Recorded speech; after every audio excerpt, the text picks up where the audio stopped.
په دې وروستیو کې په خوست کې د کرنې ریاست له لوري شنې خونې زیاتې جوړې شوي. په دغه ولایت کې د کرنې او مالدارۍ برخې پوهان شنې خونې د زراعتي حاصلاتو د زیاتېدو یو مهم لامل بولي او زیاتوي چې له دې لارې کولی شي په اړونده برخه کې د خلکو شته ستونزو ته رسیدنه وشي. شنه خونه هغه ټکنالوژي ده چې موږ کولای شو د دې په ذریعه د کمې ساحې څخه زیات حاصل لاسته راوړو. مثلا په بعض سیمو کې زموږ هغه خویندې چې دوی سرپرست د کور نه لري یا کونډې دي کولای شي چې په دغه شنو خونو کې کار وکړي. دوی دپاره دا د یو کار زمین ډېره ښه زمینه ده چې په دې باندې کار وکړي. یا هغه ورونه چې لږ معیوبه دي نشي کولی چې په ازاده ساحه کې د هغه نه کار وکړي ځکه دلته د آبیارۍ سیستم د امراضو کنټرول آفات هر څه په ډېره اسانۍ سره کولی شي. او په ضمن کې د خوست مارکیټ د سبزیجاتو له تولید لنګانه خودکفایه پر ځان باسیا کی او موږ د خارجي تولیدات یا هغه تولیدات چې هغه خیر صحي دي نور خریداري ونکو او د خپل تولید ته ترجیح ورکو.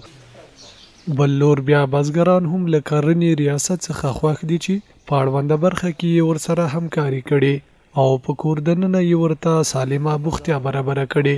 خو ترڅنګ په یاده برخه کې د بازار موندنې غوښتنې هم کوي. او موږ سره په دې برخه کې ډېره مرسته کړې ده. تقریبا دغه شنه خونې کوم مواد چې دي او دا ټول دی موږ ته په واک کې راکړي دي او موږ د استفاده ترې کوو. موږ ته باید داسې بازارونه وړاندې شي یعنې سړې خونې ولرو په هغه کې زموږ حاصلات وساتل شي تر څو په داسې موسم کې موږ د هغه څخه استفاده وکړو چې یعنې هغه ځای کې موږ ته ښه عواید لاسته راوړو ترې. کچالان، پیاز، لوګان، غنم، داسې سبزی داسې نور هغه انشاءالله ښه دي ساک. موږ د دولت نه غوښتنه کوو چې په دې باره کې د موږ سره ډېره همکاري وکړي لکه سرې تخمونه.